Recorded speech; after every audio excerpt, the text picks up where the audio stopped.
to another episode of Our Space. My name is Claire Mika George, and today with me I have Brian Godfrey. And our topic for today is gender equality. And now Brian is my son, but then I'm not responsible for whatever he says today. Can you tell us a bit about yourself? My name is Brian, as we all know. I try to sing. I'm an athlete. Yeah, I can play basketball. You know, I used to run track, etc. You know, but you can find me on Instagram at Brian King Royalty. You know, that's it. That's what I have for myself. Yeah. Okay. All right. So now, gender equality. What comes to your mind? What do you think? I think when it's broad, so many things to be said about that topic. It is. I cannot explain. It's a topic such that it's a sensitive topic. Very sensitive. You can never really conclude on what to say. We don't or have what to end conclude. with. Just what do you think? I think as a majority of the people would say, everybody should be equal. Everybody has equal rights. Yes, we have equal rights, obviously. But everybody should, at the same time as everybody will say we should all be equal, I feel we also have things that we can do better, that people in general can do better than other people. And you in that sense, Brian, you can say it. In that sense, men can do some things better than women. You were just waiting to say that. And women can also do some things better than men. Just so I can calm your ego. So I feel it's just really a matter of who is talking about it and what point you're giving. So I guess to start it off, I'm going to make the first point. Women. Feminists. Why are you going to say females? No, feminists. They always say, oh, we should all be equal. This and that, etc. But I feel if we're all equal, it means we should both be providing in the house. We should both stand up against 10 grown men with guns that are armed, or we should both stay when the house is burning and we're trying to save people from it and we're all family and everything. We should both risk our lives to do something for each other. There should be no difference between both of us. We should both be going to work, leaving our children at home or at school. They'll come back by themselves, lock the door, everything. But I feel men have some things that maybe they weren't programmed like with us, like we weren't told to do it. But it feels natural, that we should take care of our family, take care of our children, provide for everybody, go and work, come back. I just feel that's just a basic thing for men. So are you trying to say that there's never any cases where a woman has to step up and take care of her family? And when she does try to step up, do you think that the world is very welcoming towards her and her situation? I believe the world should be welcoming to. That's what feminists are fighting for. But they're fighting for people to be welcoming towards ladies or women who are in deep shit. Like a single mom, she wants to go and get a good job. She doesn't have a husband. She doesn't have, her children don't have a father figure. So she has to be the father figure. So she goes to somewhere that is it's predominantly men that work in that office. And she wants to get a job there because she knows that obviously the pay is going to be higher and she needs to take up that role to be able to provide for her children. Do you think they'll give her that job? They will not give her that job. In the society because she's not. In the society we are in right now, I believe it'll be a 50-50. Some men will be like, oh, she doesn't belong here, get her out, blah blah blah. Some men will be like, I feel like she has to do this, man. She's struggling for everybody in her family, all her kids, everything, etc. But you can never fully have people to just say, oh, let her come in, let her do whatever, because that's just the society we live in, I feel like. So yeah. But that's what feminists are fighting for. Yes. They're fighting for everybody to have an open mind. But you're saying something, for everybody to have what? To keep an open mind. Have equal rights. Yeah, for everybody to have equal rights. And that is where we catch all feminists. They will say, let us all be equal. So, if men and women are equal, what is there in life anymore? Why I don't understand. Because so you think what makes life is the fact that men should are always superior? No, or what? It's the fact that men should have things that they're doing. Women should have things that they're doing. So is it every time that the men do what they're supposed to do? I do not believe that. But I believe that men will always strive to the best of their abilities to do what they can to help in their family or in their household. Even though they can, most of the time they may not be able to do everything that is needed, they will still do their best. Not that they will just abandon it and leave. But there are some men that may do that. But a majority of the men who are sane and who like have a good mind, and they will be willing to do whatever they can, do their best. So you said majority try. But I think we can both agree that if you look around, all the people you see, like most of the children that you will see, their fathers are absent. Okay, can I say something? So let me ask you a question. Let me give you a question back to you. Is it every time that women do what they're supposed to do? The same way you said it's not every time that the men try to do what they can all the time. I feel like it happens more. Like the women do what they're supposed to do most of the time. Most of the time. It's always the woman that you see, okay, of course I know that there's some moms who maybe they're not ready to have a child at that point. They just have the child and they just throw away the child. Obviously, like everybody should be penalized for that, both the men and the women. But most of the time, the mom is always doing her job. Most of the time, she do her job, do her husband's job, do her yes. Well, so what you're trying to say is that the woman, in like you said, most of the time, right? The woman is doing both the man and the woman's job most of the time. Yeah. So what you're trying to say is that men in the household are usually doing nothing. Most of them are not even in the household.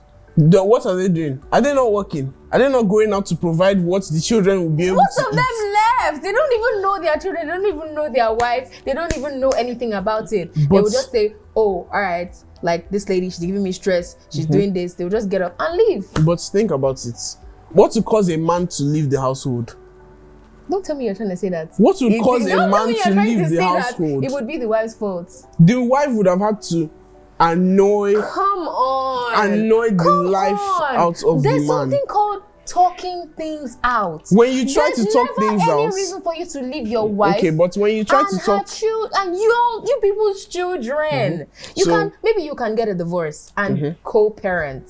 I'm talking about like husbands who are like absent, like fully absent. I'm not talking about like, okay, they had a divorce or anything like that's subjective. Like if you guys want to have a divorce, have a divorce. But I'm just saying, like if you just want to dip, leave your children, leave your wife just because your wife got you mad, nah. But can I say something? When men try to have conversations with women, because of how women speak, how they impose themselves on you in a way that even if you're very masculine in nature, you try to enforce what you're trying to say. Women will always find their way to impose what they're trying to say on you. They'll always be like, then they'll shout, scream the house down. The man will have to go outside, go and think about his life, think about what he's doing with his life again. Now come back inside, start thinking, how can I just get this woman to just let me talk for 1 second? But no, you will not give the man time. The man will be stressing, please, just let me talk. Let me say one thing. Let me say one thing. Not possible. You men, you scream. Hey, I do not agree. I can never agree with you. Get out. Okay. And then what are we supposed to do? When we try and talk, you shun us. Then we leave. We go out. When we try and come back, you say, no, you've already left. Oh, get out of my house. You're never coming back here again. So I have two things to say. First of all, so you think as a woman now, she should now be keeping quiet and talking to you? Sorry, my lord. Your Highness, please. I never said that. I'm so sorry, please. So they shouldn't. Okay, so you're saying, okay, you said no matter how muscular you are. So what's that supposed to do for you? The fact that you're muscular, does that mean masculine, you should now? Meaning that you try, when you're masculine, you're brave. You can try and converse with someone and they know that somebody is talking. The woman will make you feel so irrelevant. They'll be talking to the point that you just feel whatever you're trying to say is rubbish. Let me just keep quiet and get out. It could be maybe because she doesn't feel heard. Like, because most of the times you say, oh, I promise I'll never do this again. I promise I'll never do this again. The next afternoon, the next 2 nights, you guys are already fighting about the same thing again. So obviously she might want to lash out because she does not feel heard. She feels like everything that she has been saying. Same for men. If a man tells a woman something, they can also do the same thing the next day. But we would also consider at least, let me just listen to at least 2 or 3 words that she's going to say before I start my own points. I feel like that's very rare. But I mean, okay, I think we should just leave. We don't have to tie this knot. We can just leave it. We can just leave it there. What do you think? What do you think about this? Now on to the next thing that I want to ask you. Why do boys another thing that feminists are fighting for is like equality when it comes to emotions as well. Because sometimes a boy is crying and the first thing you say to him is, man up. What do you mean man up? Like, he's not supposed to cry? He's not supposed to feel bad? He's not supposed to express those emotions? I feel that men in general would always be compelled to tell their friends, oh, don't cry, man up now. That's how, like, it's just not that you're not, men in general are not supposed to cry. But at least let the men be able to cry for a little bit and then still be able to come back and be like, okay, I'm back. I'm not, let me just move on. Let me get my mind straight. But, so you're trying to say that men should now go and cry to the next morning, be sitting in their bed, crying, having tissue paper next to them, watching sad movies. What is that? Would that change anything? So do you think when somebody lets themselves like feel things, actually cry and have emotions, do you think it means they are weak? No. Something can happen to you and it will take you, remove gender. Something can happen to you, Brian, and it will take you 2 years to heal. Something can happen to me, Claire, and it will take me 6 months to heal. Just because a guy is a guy doesn't mean he should get over it overnight. He can be different. This thing that he went through, he needs more support. You guys should be more supportive to your fellow guys. See, what the majority of the people don't see is when the guy, not just when the guy will say, man up. You can't just be crying throughout. They always say, what happened? They'll first of all ask you what happened. They are concerned. It's not that they just want you to man up. They'll ask you, what happened to you? Are you okay? They'll at least try to understand what you're feeling before they cannot tell you, guy, you can't cry about this thing for too long. You can keep it in, it can still be in your heart. That's what I'm trying to say. It can still be in your heart, but you don't have to keep bringing it out, like bringing all the emotion that you're keeping inside out. You can always, like, when you cry the first time, doesn't mean that later you not go and cry again and then continue crying for 2 years. Of course, it's okay not to cry for 2 years. But if somebody wants to cry for 1 week, let them cry for 1 week. If you want to grieve, there's 5 stages of grief. I think there's denial, then there's blah blah blah, then there's acceptance, then there's anger, then there's bargaining. Like, there's like a whole 5 stages that you have to go through. You can't go through all those 5 stages in one night just because your friend told you, hey, guy, man up. There's no way. See, because you don't have to go through the 5 stages. Then how are you supposed to get over it? Oh, you have to, you see, men, that 1 week that you're going to use and cry your life out, you could have used it to make millions. Sometimes money is not everything. To help your family. Money is not everything. I'm saying to help your family, to help your business, to help people around you that need help.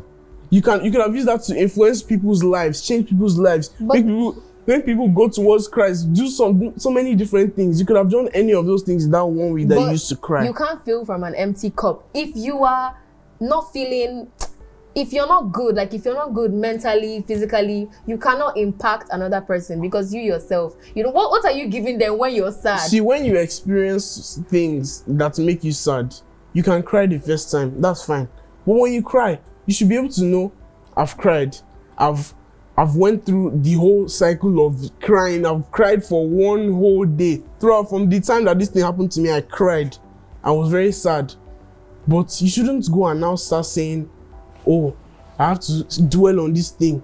I must dwell on it. I cannot move from it. I cannot move from this position. I must stay like this, continue crying until the time I'm satisfied and I've moved on.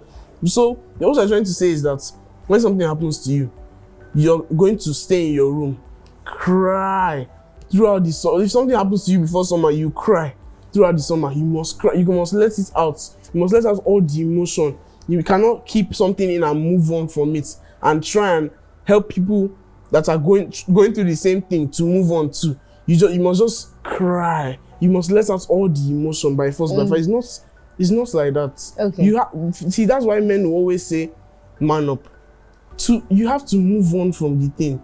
You can't let that one thing that has already happened in the past control your whole future.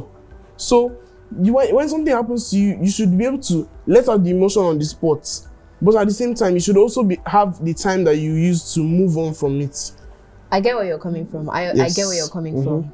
But it doesn't happen overnight. I'm not saying that people should dwell in their circumstances. I'm saying that it doesn't happen overnight. It doesn't happen overnight. It does not happen overnight. You cannot be in denial today and move to acceptance tomorrow morning. You cannot be bargaining this night and move to acceptance next week. Like, you should just be open to the fact that some things it will take a lot of time. Like, I get you. I understand you. But I have one last question.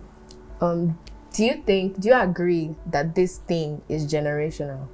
Like, this mindset that you have about, oh, man up, do you think it's generational? You think because your dad's dad did it to him, this is the only way your dad knows how a man should cope with sadness, because his dad always telling, man up.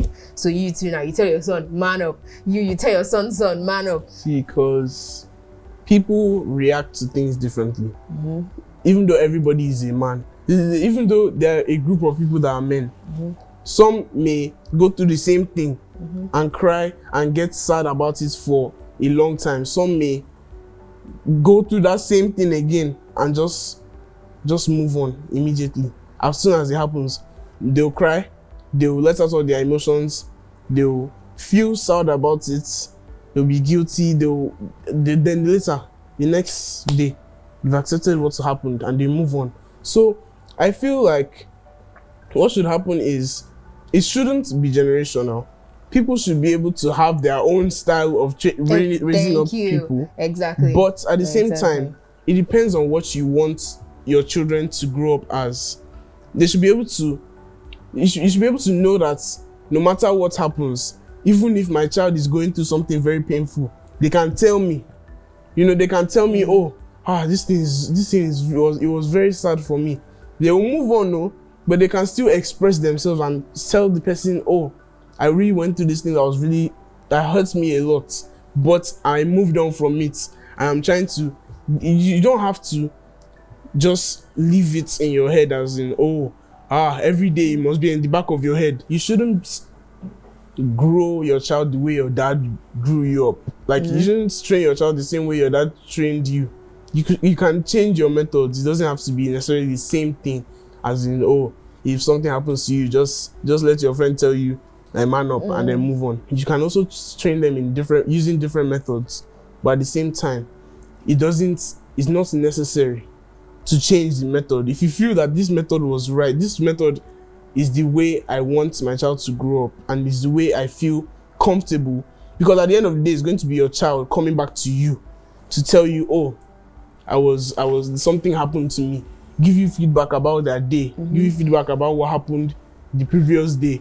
So you have to grow them the way you would like it, the way you accept it, you know. You can't just grow them in the way that your dad accepted it, you know. So there are some things that you may not like that your dad did to you. Like, let's say your dad was always beating you. If you did not wash the plates, your dad will beat you. If you don't clean the whole house, your dad will beat you. You can adapt and change some things, because it's not always necessary to, you know. Yeah. So that's what I feel. That's my perspective. All right. I just want to say that, like, you said that your children will still come back to you. I just want to, like, clarify that your children are going to grow up and they're going to have friendships, they're going to get married, they're going to have children. So if you keep them like this, they won't know anything apart from what you've taught them. So they won't know, like, a new way. And, like, for my mom, I'm going to use my mom as an example, because she was going through, like, so many things at some point, and she had, like, the wrong people around her telling her, oh, like, just man up or whatever, like, you know, move on. And then she realized that all those things that happened to her have shaped the way that she behaves to me. Like, there's some things that she'd tell me that, like, okay, when she was like 19, she would never imagine herself saying this. But after she went through this particular phase in her life, now she's seeing herself saying all these things because of the way people have treated her in the past. And even though you tell somebody to move on, they can move on for that particular period in time. But what they still have, like, inside is still gonna affect the way they treat the people around them. Like, whether you know or not, it's still gonna affect the way you treat people around you. I understand that, but what I'm saying is you should be able to give your child the basic things that you want them to, that you want to impose in them. Basic things that you want them to be used to. That anytime something happens, they should follow that method. So or coping mechanisms. Like, they should have something that guides them as a person. Yeah. So that's just it. Word. Okay. Yeah. Okay, guys. Thank you for watching. Thanks so much.